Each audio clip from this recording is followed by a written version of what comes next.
The society says the two of you, the man is supposed to lead and the woman is supposed to accept to be led. If she cannot be led, she cannot be corrected. If she cannot be corrected, she cannot be directed. If she cannot be directed, she cannot be kept. Mimi ya mtu lazima kuna venye twist kidogo. Kuna subtitles lakini.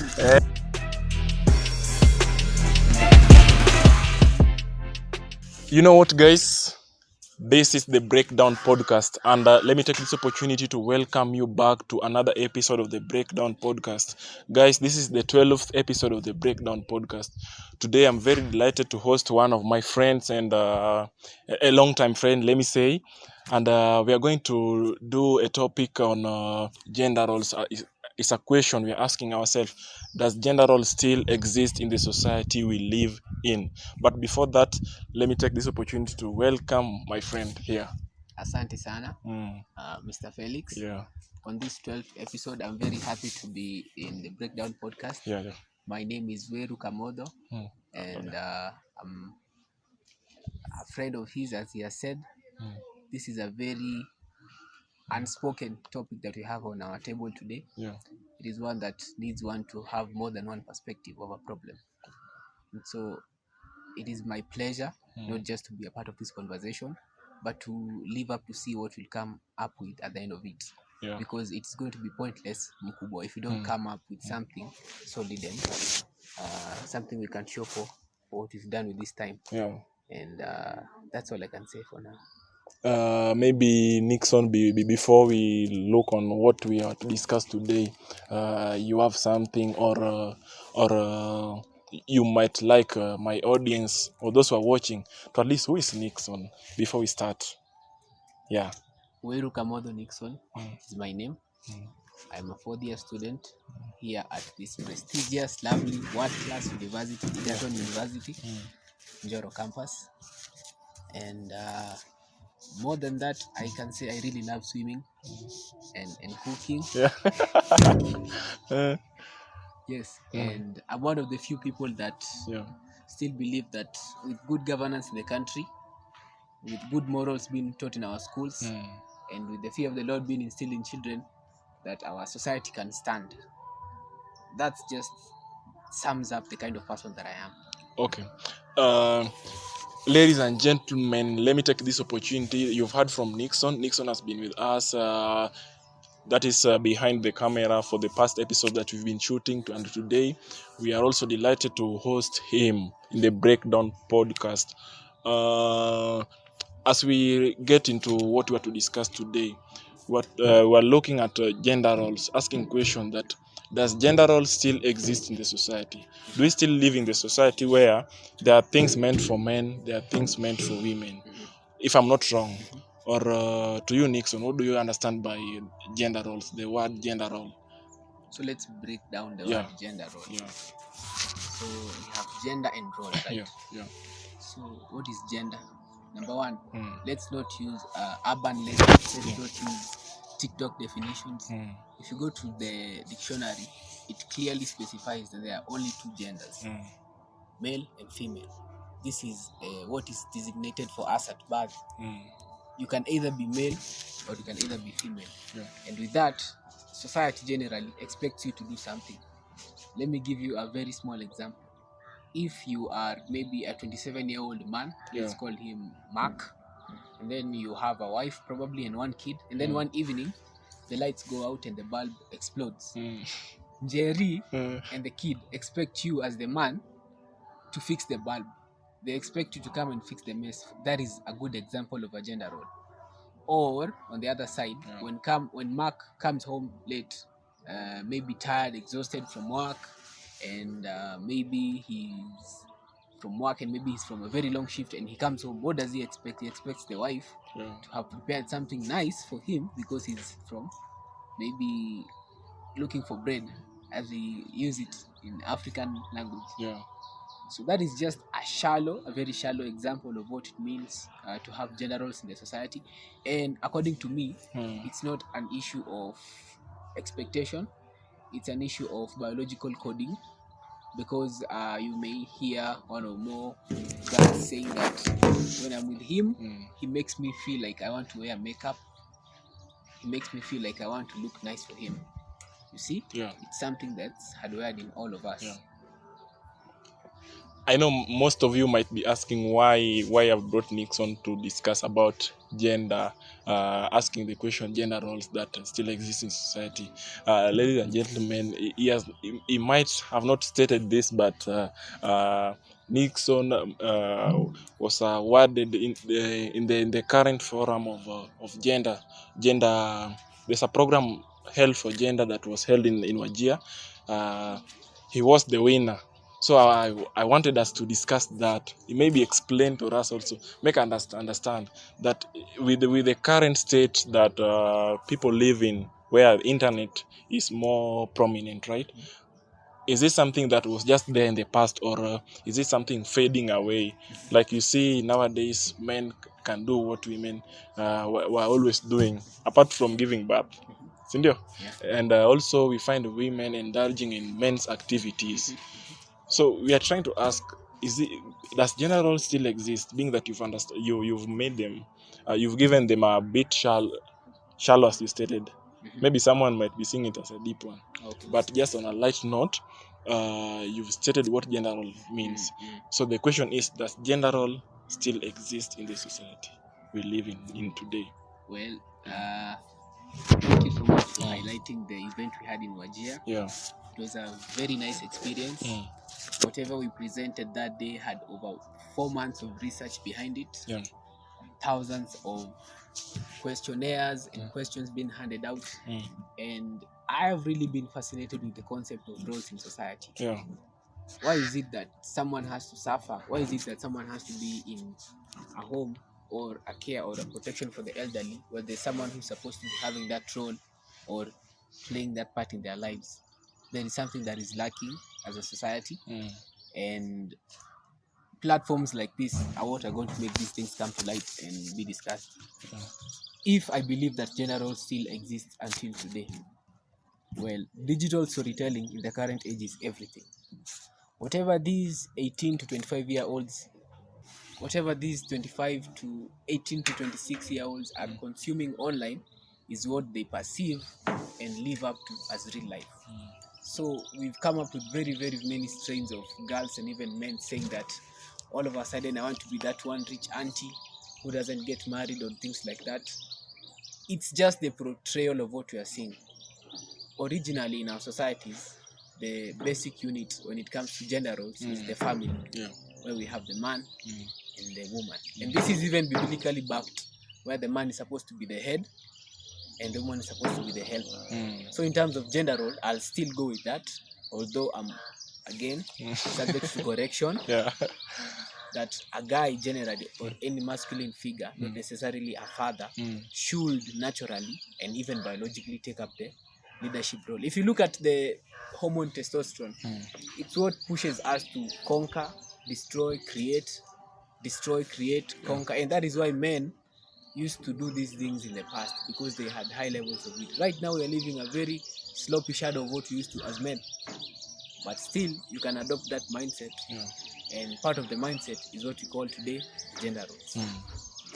You've talked about women and men in society. Do you still believe like wengine wanashangaa leo tunaongea leo ni kizungu, ulimia mtu lazima kuna venye twist kidogo kuna subtitles lakini and then Nick, bado unaamini, like, do you believe that things like cooking, washing are just women's work? Yeah. Do you still believe that vitu kama kuosha vyo, like kufua, kuosha, kupika ni kazi za wanawake tu peke yake? A very good question. Yeah. You reminded me just a couple of hours ago, yesterday, I invited a friend of mine over. She happened to be female. Yeah. Now, let's call her Rose. So Rose told me that, yes, I really want to come to your place, but I don't really feel well. I feel very sick somewhere in my body. And so I don't think that I'll be able to cook. And so she asked me, do you know how to cook? And so I was like, my ego was kind of stroked, because I was not ready psychologically to cook for a woman. Seated. Yeah. Yeah. When she was seated, just lying in the bed, looking Waiting at for- me, yeah. cracking dry jokes. Mm. But what was I supposed to do? That shows how much society, or how much self-coding or intrapersonal coding, as some call it, actually takes effects in our lives and even manifests. At the end of the day, I ended up cooking, but But that's back of your mind, in the back of my mind, I was like, I'm not ready to keep on doing this. and you should not be doing this. Yes. Yeah. Now, how does that relate to whatever we're talking about today? Yeah.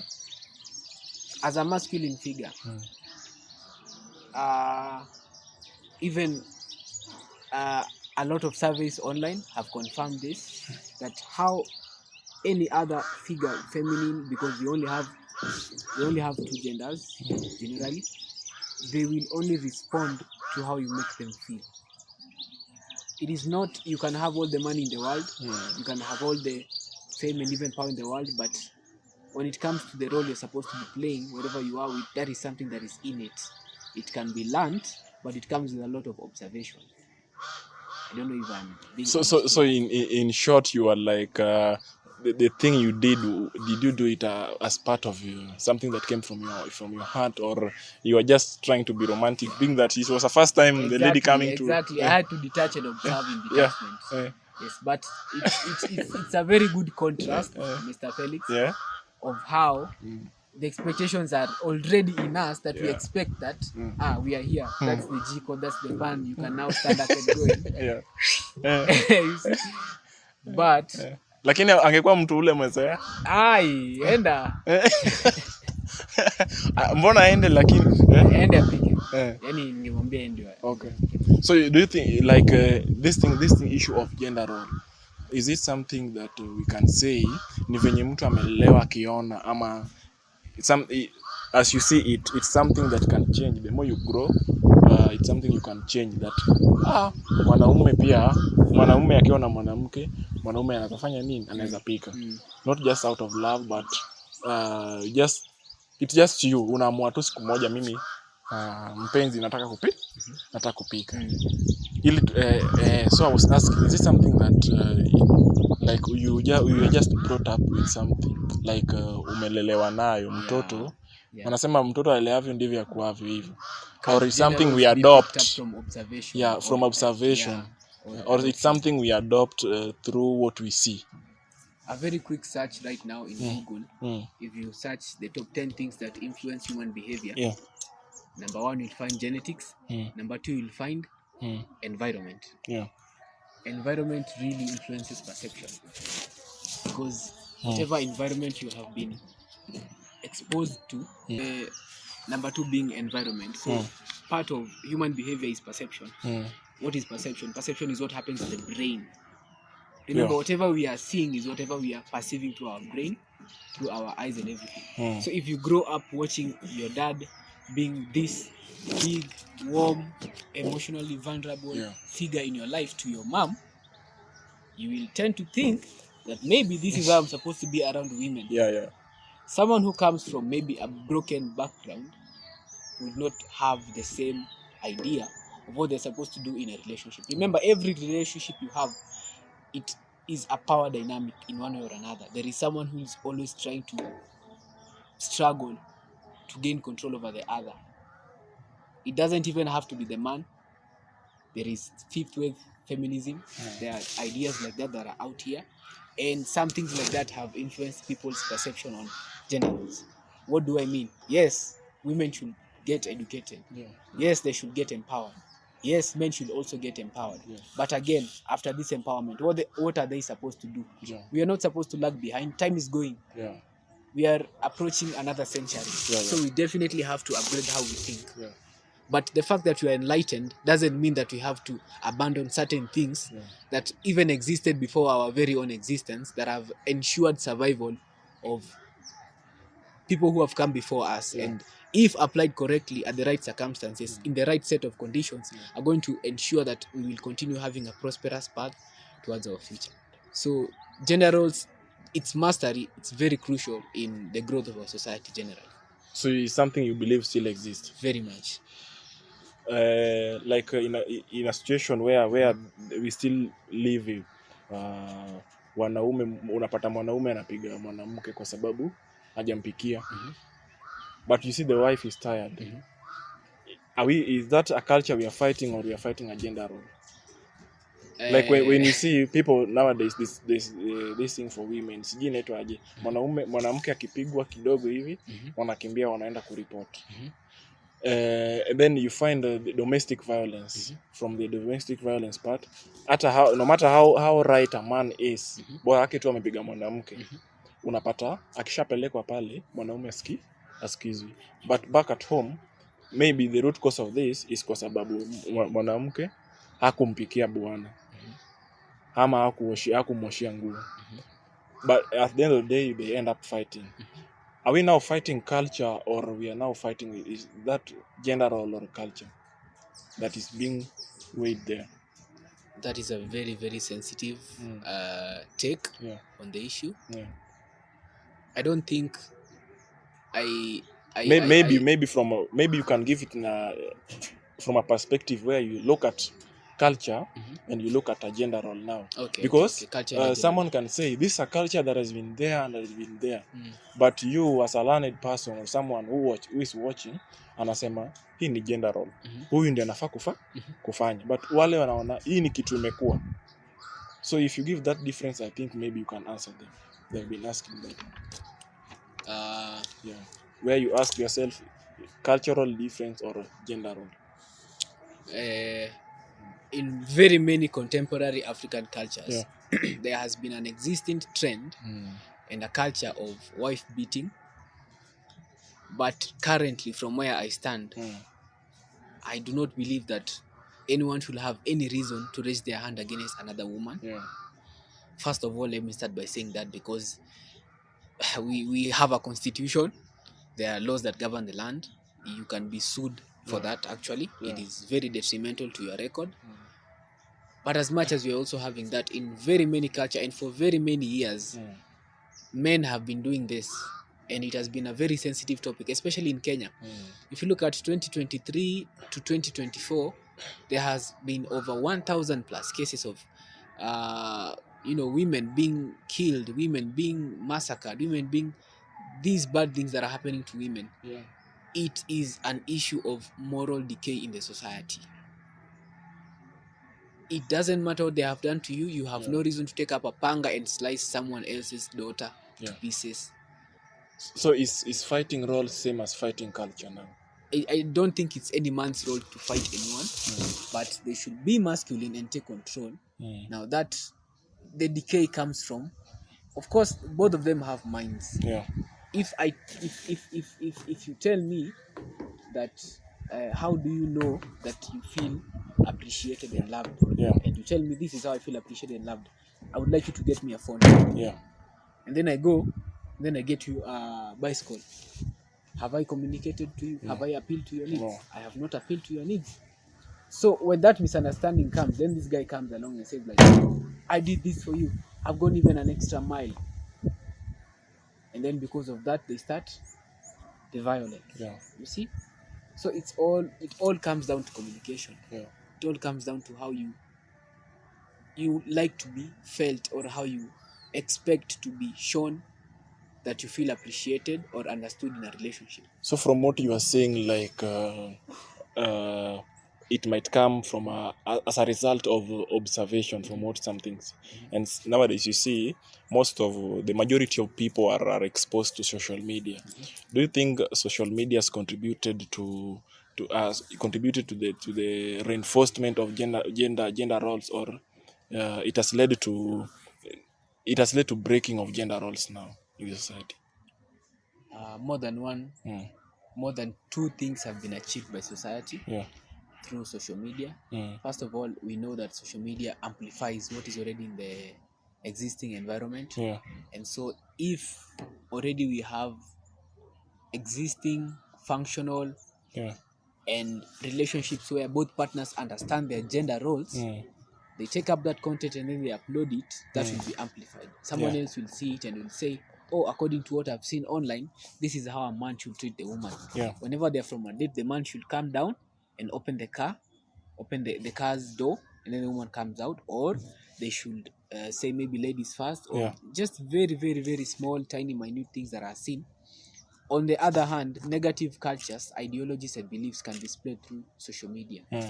If someone uploads a video of themselves, maybe in retaliation for cheating, beating up their wife, and then someone else who has ever been in the same situation of maybe they've been cheated on gets polarized, and they see, if this happens to me and so can do this to the girlfriend, why shouldn't I even exercise my muscles on the victim? But we both know that is not a role. That is an issue of moral decay. The role in the society says the two of you, the man is supposed to lead and the woman is supposed to accept to be led. If she cannot be led, she cannot be corrected. If she cannot be corrected, she cannot be directed. If she cannot be directed, she cannot be kept. So do you think gender role, like you've talked about women being kept or women also being corrected, let's take a scenario. We are young people, right?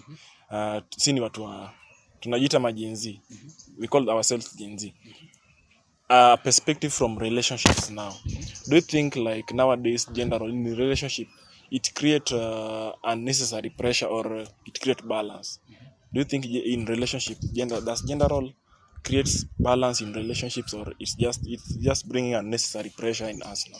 If gender roles are observed well, they can bring about a balance. When the man knows what they're supposed to do, when you're not seated at night, saa saba za usiku, asking yourself, why hasn't she texted me the whole day? According to what I heard one old man saying one night, is that a man is supposed to protect a woman's outer world, and then she's supposed to protect the man's inner world. Provide, protect, and correct, maybe, to some. That is your role as a man. So in short, you're trying to advise these young men in relationship also. Yes, and then the woman is supposed to defend and to nourish and to give you. And maybe defend and nourish you inside. Sometimes we have those bad days.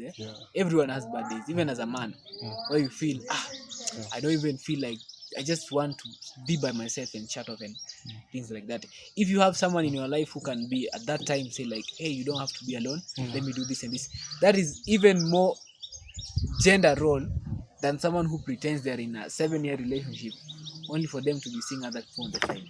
Especially when it comes to Gen Zs and the relationships we have, most of them don't even have the comfort of looking for gender roles because they're not even genuine. This is just there for the money. And so your role, whether you're a man or a woman, your role is just giving the money. If this is there for the companionship, it doesn't matter whatever you're doing. All I want from you is companionship. So that's going to be your role. I've already given you a script that you're supposed to follow, and I'm the one who has written the script. That is why most relationships nowadays, especially Gen Zs, especially in campus. So like everyone should know what he or she should be doing. I once had an ex of mine who said, Nick, I want you to lead. I'm very sure about you. I now want you to take charge. Where was I? I don't know. I was young, so I wasn't really experienced. But these things we learn with time. I fumbled that relationship very much. But I'm here, and because of that, I have now seen it has become a lesson to me that I'm supposed to take my role more seriously and lead. Creating pressure in the sense of you see young people nowadays, you are like seated somewhere, you are thinking, oh, I should be sending her money, I should be taking a house. Maybe I saw in social media, maybe someone took the lady out to a KFC. Is that something as a man we should be pressurizing ourselves to be doing, or is it something that also women can chip in? They should be thinking the same. Is gender creating pressure on young men? That's the question also. For every guy who is between, maybe, in addition to what you are saying, maybe 18 to 25, it is not your job to give your girlfriend a good life. It is not your job to give your girlfriend a good life. I think they are hearing that. Yes. In other words, in Kikamba, I'm half Kamba. In half Kamba we say, si kazi yako kufurahisha dem na pesa ya mzazi. That's what we say in Kikamba. But I don't know how to say it in Kamba. But that is my point. Whatever you're getting, that 10,000 that your dad gives you, Yeah. stop splitting it in half and saying that this half I'll take her to this joint and this restaurant. It's not your job. The only reason why you should be having a relationship right now, unless you're financially stable, is companionship and other maybe fleshy desires. But Fleshy. Okay. But when it comes to your finances, every guy out there, do not put your finances on the line just to make someone happy. Hiyo pesa yako kidogo izimfurahisha. Whatever kuna options. Anaamka asubuhi, ana record video ya 20 seconds and upload TikTok. Governor ana DM. Governor, MP. Where sasa do you really have a chance? So it's something like you feel also women should be it should not be a role. Like, as a woman, if you are dating me. a comrade who is number one unemployed, sure, this guy doesn't have a degree, and you expect pesa ya nails kila wiki, you expect pesa ya food, you expect pesa ya nywele. How? So it's pressure comrade students are putting on themselves, and it's very unnecessary pressure. If you are a weak man, you will subscribe to that pressure. What do you think should be done, Nixon? You as someone who understands gender, you have to understand the point you are in life and live within your means. Please live within your means. If you're earning somewhere between maybe 10,000 a month, usikimbizane na dates za every weekend, usikimbizane na the latest phone that is being released. Remember you said they are not employed. They are not, very, very important. You're unemployed. You don't have a paycheck. NSSF doesn't know you exist. You don't file tax returns. Sure. Ruto is not getting anything from you. It's nil. Yeah, it's nil. So if you're in that state, right, you will grow. These things come with time. Let's take a scenario, Nixon. You've called a lady. Let me not say you. In a scenario where you've gone out with a lady, who should be paying bills first? That's a question people have been asking. So that's where we want to know. Remember, we're talking about gender roles. So you are going there. People are asking who should be paying bills first. Who should be paying this on a first date? Let me take, for example, is it a man or is it a woman or is it a person who called for the date? The person who called for the date on the first encounter, on the point of contact, should be ready to pay the bill. Should be ready. But maybe amidst the conversation, maybe the other party will say, oh, this is such a lovely place, I would like to give maybe 50% of whatever you're supposed to pay. If maybe she really feels you, or maybe she feels the conversation, or maybe she wants to do it again, she will do it herself. She will willingly offer it. But also you get where... But the person who organized the event should be ready psychologically and even financially to pay. But when you see, when you talk about that, utapata, it's always men calling for dates. Is there a scenario where a woman has called a man for date? Yes, 3 months ago, I met a certain person in a certain high commission office. It was during my attachment period. And then she offered me to go somewhere. She said, let's go somewhere. We went in Coco Westlands. So we went and she paid half. But I was ready to pay full amount. But then during the conversation while we were talking, we went and played ball. And so she was like, oh, this is such a nice place. I think maybe if you would let me, I would pay half. But how much often does that one happen? It's very rare. There are parts of your other party that you cannot control. You cannot control how interested or financially invested they should be. And so as a man, stop trying to give your all on the first date. But the way you are saying it's like it's little, it's rare chances of it, of a woman calling for a date. It's so rare. Automatically you'll find it's always men doing what? Calling for the date. I wonder, should we change that perspective that it's only men who should be paying the bills? Even women can call for dates. Women can organize really nice dates. Actually, only wanajua mahidden them mali ziko. And a woman can also pay for a date. Sometimes men tuko na hika kiburi yenye. Mistake kusaidiwa na dem. And I'm very sure even Felix, maybe you might have experienced I've experienced that. Yes, you feel like your ego is way too strong for you to let yourself be catered for by a woman. But again, that comes down to the both of you. If you feel like it's an issue for you. You don't even have to accept handouts. Yeah. But yes, women are free to organize dates. Women are free, and they also do it. Yeah. They also do it. Yeah. They it also depends on the person. Yeah. So you maybe a parting shot if we are winding up. Give us your perception on gender roles as a whole. Is this something that exists or doesn't? Your parting shot maybe, Okay, or whatever you have to say for them to listen. Gender roles in the next 10 seconds. This is what I believe. Number one, it's not about whatever you have.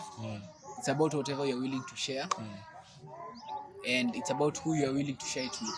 Yeah. If you don't feel like you're not willing to share your time, your attention, and even your presence with them, then there is no role you're playing. Yeah. If you fail to understand your role in that dynamic, you will often maybe find yourself drained or overstimulated, or generally not appreciated in that relationship. Yeah.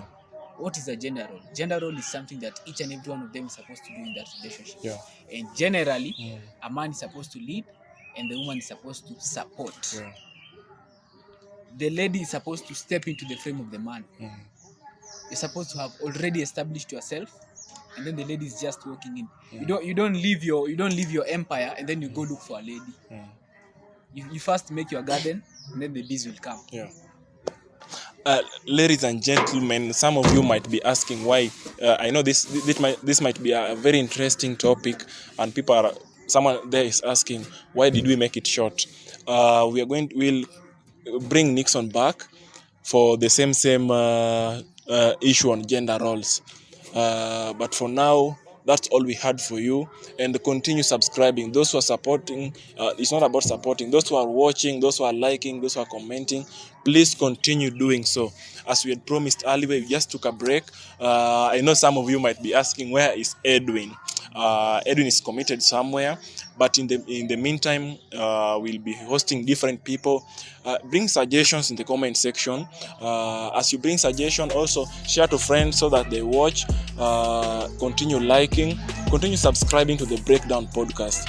We've worked this. We thank you for the likes, for the subscription you've been giving, and yeah, it's your boy Felix Onyango. See you in the next episode of the Breakdown podcast.